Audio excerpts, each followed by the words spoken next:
ہر کسی کے لیے شیطان کے پاس کوئی نہ کوئی وار موجود ہوتا ہے۔ ایسا نہیں ہے کہ انسان کی کوئی ایسی کیفیت ہو کہ شیطان کا اس کے پاس کوئی حل نہ ہو۔ ہر حالت کا شیطان کے پاس حل ہوتا ہے اور شیطان بہکانے کی پوری کوشش کرتا ہے۔ یہاں تک بھی سنا ہے کہ شیخ عبد القادر جیلانی رحمۃ اللہ علیہ ایک دفعہ نماز پڑھ رہے تھے تو شیطان آ کے کہنے لگا، بادلوں کی صورت میں آیا اور آ کے کہنے لگا، عبد القادر جیلانی بس کر دے، تیرا بہت کام ہو گیا، تو نے بہت نمازیں پڑھ لی، تو اس سے اللہ راضی ہو گیا۔ شیخ عبد القادر جیلانی رحمۃ اللہ علیہ اللہ والے تھے۔ اب اللہ والوں کے پاس وہ اس صورت میں آیا کہ اللہ تجھ سے راضی ہو گیا، تیرا جو مقصد تھا وہ اللہ کو راضی کرنا تھا وہ ہو گیا۔ شیخ عبد القادر جیلانی رحمۃ اللہ علیہ فرمانے لگے کہ یہ بات اللہ رب العالمین نے اپنے پیغمبروں سے تو نہیں کہی جن کو برگزیدہ اور چن کر بنایا ہے، تو میرے لیے اللہ نے یہ فیصلہ کیسے کر دیا؟ تو شیطان مردود ہے، یہاں سے دفع ہو جا۔ یہاں پر بھی شیطان کے پاس یہاں پر بھی وار موجود تھا۔ وہ کہنے لگا، عبد القادر جیلانی آج تجھے تیرے علم نے بچا لیا، نہیں تو میں تجھے آج ضرور گمراہ کرتا۔ عبد القادر جیلانی رحمۃ اللہ علیہ کہنے لگے، مردود دفع ہو جا، مجھے میرے علم نے نہیں، میرے اللہ نے بچایا ہے۔ تو ایسے موقع پر عالموں کے پاس شیطان عالم بن کر جاتا ہے، جاہلوں کے پاس جاہل بن کر جاتا ہے۔ اور اللہ رب العالمین نے قرآن مجید میں واضح فرما دیا ہے کہ ان الشیطان للانسان عدو مبین، شیطان انسان کا کھلا دشمن ہے۔ دوسری چیز جو انسان کی دشمن ہے وہ انسان کا نفس امارہ ہے، جو انسان کو برے کام کی طرف ابھارتا ہے۔ اللہ رب العالمین نے نفس کو قابو کرنے کے طریقے بھی پاک پیغمبر صلی اللہ علیہ وآلہ وسلم کی شریعت میں بتائے ہیں۔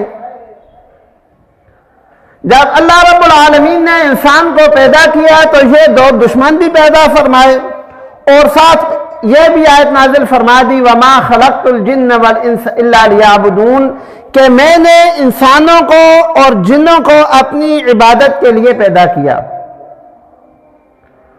اب اگر کوئی بندہ یہاں پہ سوال کرتا ہے کہ عبادت تو اللہ رب العالمین کی فرشتے بھی کر رہے تھے، اور فرشتوں کی عبادت ایسی عبادت ہے کہ جو فرشتہ پیدا ہوتے ساتھ رکوع میں لگا ہوا ہے وہ قیامت تک رکوع کرتا رہے گا، جو سجدے میں لگا ہوا ہے وہ قیامت تک سجدہ ہی کرتا رہے گا، جو قیام کی حالت میں کھڑا ہے وہ قیامت تک کھڑا رہے گا۔ فرشتوں کے اندر اللہ رب العالمین نے یہ صفت رکھی ہے کہ جس کام کے اوپر لگ گئے تو وہ لگ گئے، اب انہوں نے اس کام کو قیامت تک چھوڑنا نہیں ہے۔ تو جب اللہ رب العالمین فرماتے ہیں کہ میں نے جنوں اور انسانوں کو اپنی عبادت کے لیے پیدا کیا، تو عبادت تو فرشتے بھی کر رہے تھے، پھر انسانوں اور جنوں کو پیدا کرنے کا مقصد کیا تھا، یا انسانوں اور جنوں کی عبادت کا کیا مطلب ہوا؟ تو میرے بھائیوں، فرشتوں کی عبادت اور ہے، انسانوں کی عبادت اور ہے۔ ایک مثال سے سمجھاتا ہوں۔ ایک آدمی اندھا ہے، پیدائشی اندھا ہے، اب اس کو اللہ رب العالمین نے 40-45 سال کی زندگی عطا فرمائی۔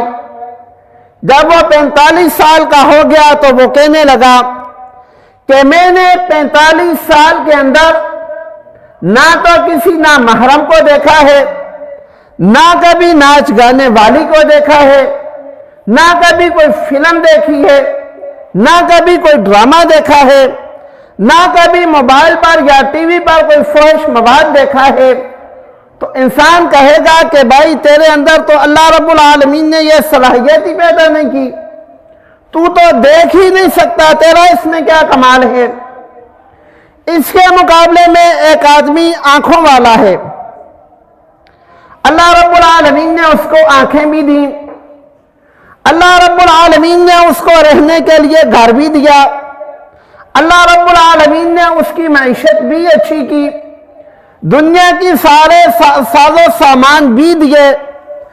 پھر اگر یہ آدمی 45 سال کا ہو کر کہتا ہے کہ میں نے ان 45 سالوں میں نامحرم کو نہیں دیکھا، میں نے ان 45 سالوں میں کسی فلم کو نہیں دیکھا، کوئی ڈرامہ نہیں دیکھا، کسی ناچ گانے والی کو نہیں دیکھا، تو میرے بھائیوں کمال اس آدمی نے کیا ہے جو 45 سال تک آنکھیں لے کر پھرتا رہا، ہر چیز اس کو میسر تھی، اس کے باوجود گناہ کی طرف راغب نہیں ہوا، اللہ کی عبادت میں لگا رہا، تو اللہ رب العالمین نے ایسی عبادت کے لیے انسان کو پیدا کیا۔